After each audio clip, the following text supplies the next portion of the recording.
Have you ever been hurt by someone and even after many years, napapansin mo it still affects you?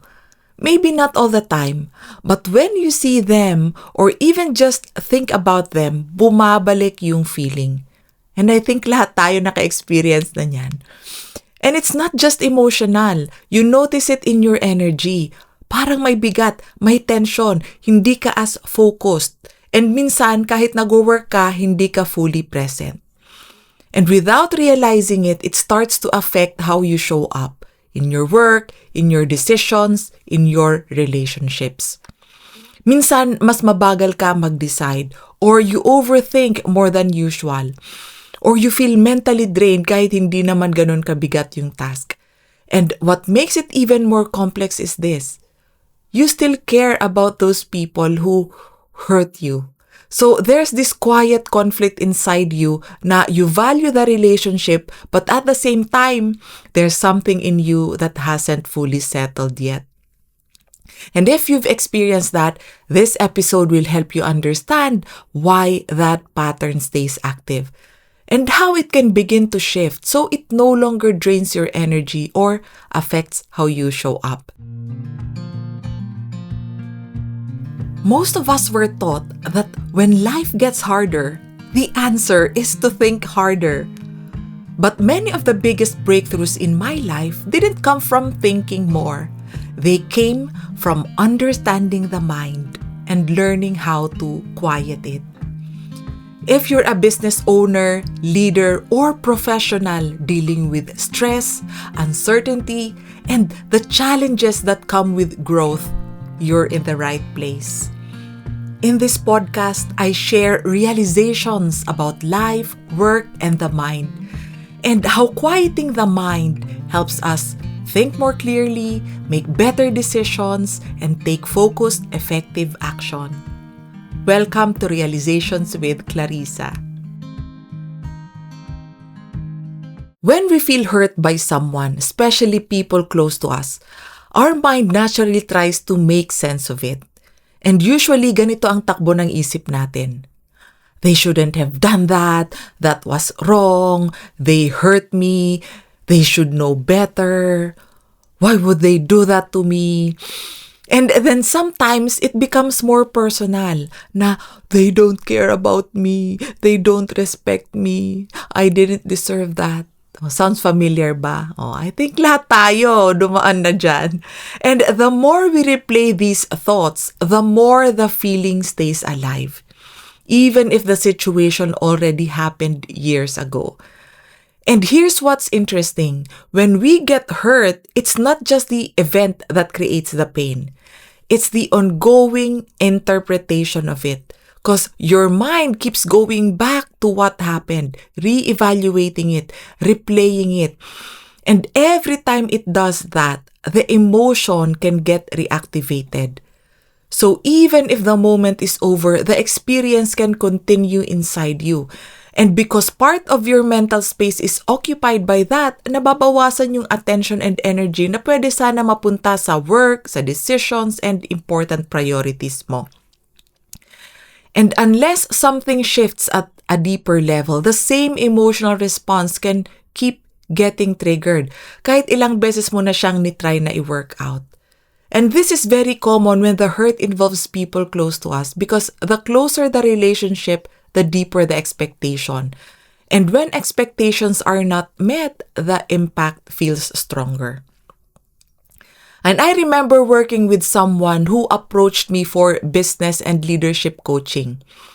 Nakwento niya sa akin na she had been going through physiotherapy for pain in a specific part of her body. But her physio couldn't find anything physically wrong. No clear injury. No clear explanation. Then nakwento niya sa akin na she had been carrying hurt feelings for many years. And the people who hurt her were members of her family. And that made it even more difficult because she loved them. She still wanted a relationship with them. She still cared deeply. But every time she was with them or even when she thought about them, the hurt would come back. Parang hindi siya nawawala. So, during our session, gusto niya muna i-explore what she was feeling emotionally, yung hurt. And I asked her a simple question. Now, when you think about that hurt, where do you feel it in your body? And she paused. Then she said, "Oh, that's exactly where the pain is. Same spot dun sa pinapa-physiotherapy niya." And this is something we don't always realize. The mind and body are deeply connected. And sometimes what we hold on emotionally can show up in the body. My tension, my tightness, my pain, discomfort. And in some cases, even when there's no clear physical cause identified. Because the body can respond to what the mind is holding on to. So if the mind keeps replaying hurt, the body can continue to experience that tension as well. And when your body is in that state, mas mahirap mag-focus, mas mabilis mapagod, and your performance can drop without you realizing why. Because it's not just a thought anymore, it becomes a lived experience in your system. So instead of trying to fix the situation or change the people involved, we focused on her internal experience and we gently explored what emotions were still active inside her. Not to force forgiveness, not to invalidate what happened, but to allow her to safely process what had been stuck for years. And something shifted. The hurt did not feel the same anymore. Hindi na siya kasing bigat. Hindi na siya kasing intense. It was not just a mental shift because her direct experience of it changed. And what surprised her was this. She noticed it did not come back in the same way.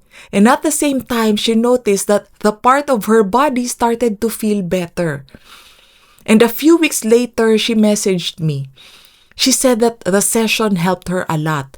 And the physical pain that she had been dealing with for a long time had become manageable. Now, this doesn't mean that all physical pain is emotional. But it does show us something important. Na our emotional world and our physical body are not separate. What we carry mentally and emotionally can affect how our body feels. And when we process those emotions in a safe and honest way, the body can respond as well. And at the same time, bumabalik din yung energy, ang clarity, and focus that you need to perform well in your daily life. Because when the emotional charge changes, your experience changes. And that's what creates a real change. Hindi yung insight, hindi yung naisip mo lang or mindset lang yung nagbago. Of course, it's always important to consult a qualified medical professional for physical symptoms. But what this shows is that our emotional experience can sometimes play a role in how the body feels. Pero sometimes people think, if I let go of this hurt, parang sinasabi ko na okay lang yung ginawa nila. That's a common objection.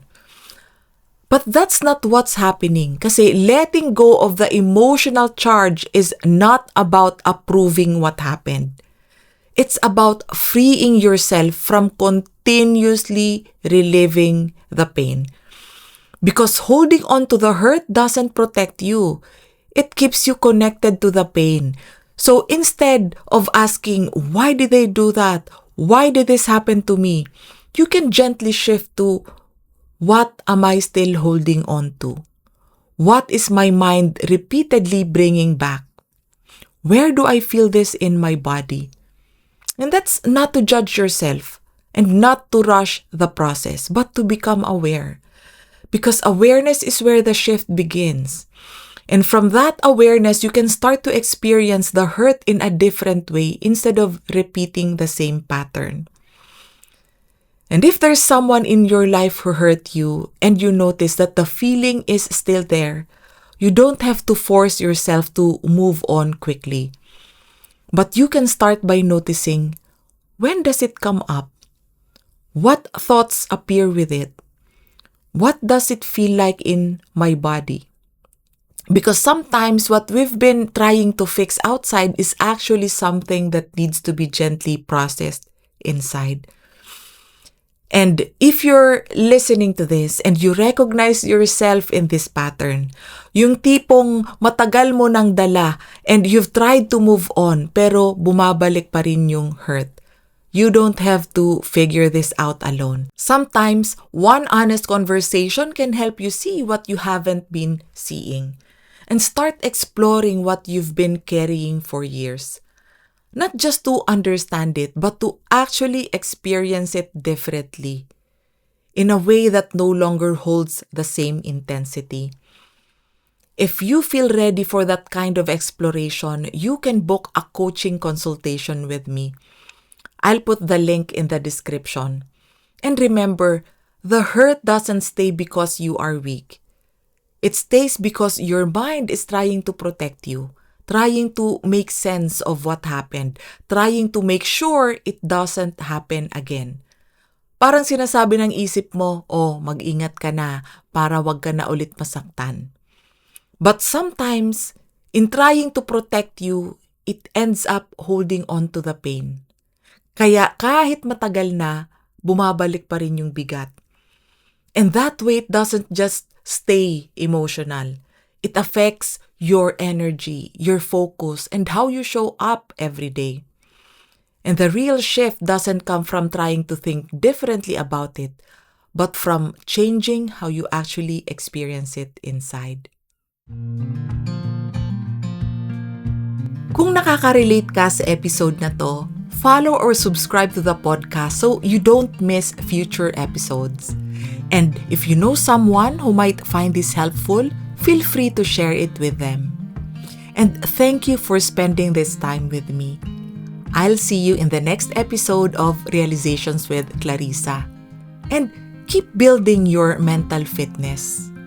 Because a stronger mind helps us live better and work better.